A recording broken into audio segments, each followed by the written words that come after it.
اللهم صل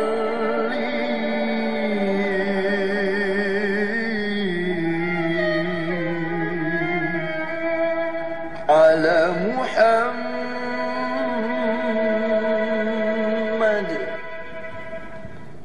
Bermula sebuah suara memuji hati baginda, menyeru setiap umat, menyampai seluruh alam. Jika utusan Bandung insan zaman ke zaman, kitab warisan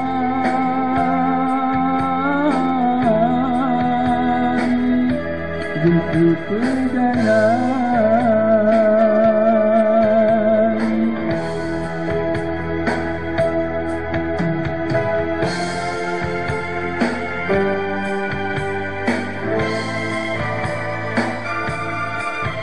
Terdengar sayung suara, tergetar tubuh terasa, memuji Tuhan yang esa, yang lebih rahmat seluruh alam. Nabi junjungan diwasiatkan sebuah seruan,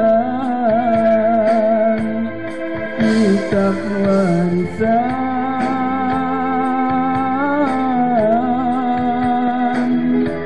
Zulfi amalan.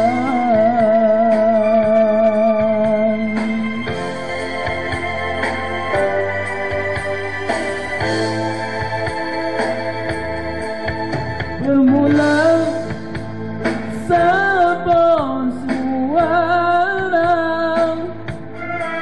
memuji hati baginda,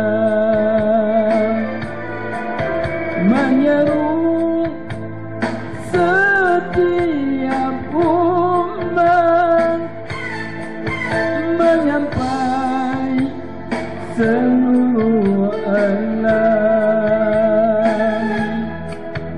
Jika utusan Bandung insan zaman ke zaman, kitab warisan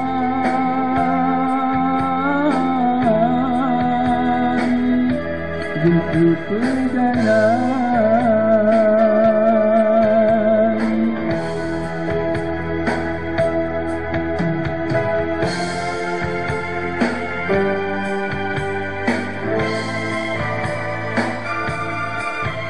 Terdengar